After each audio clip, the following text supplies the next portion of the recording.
فلسطین اگر من تماشا کنم، ز تو رو بگیرم و حاشا کنم.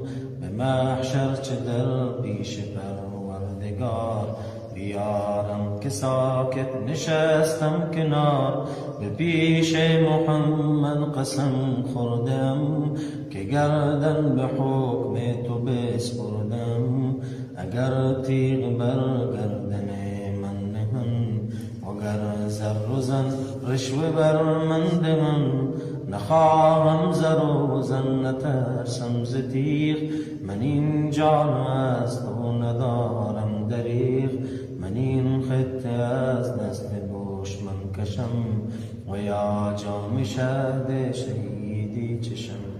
فلسطین اگر من تماشا کنم، ز تو رو بگیرم و حاشا کنم.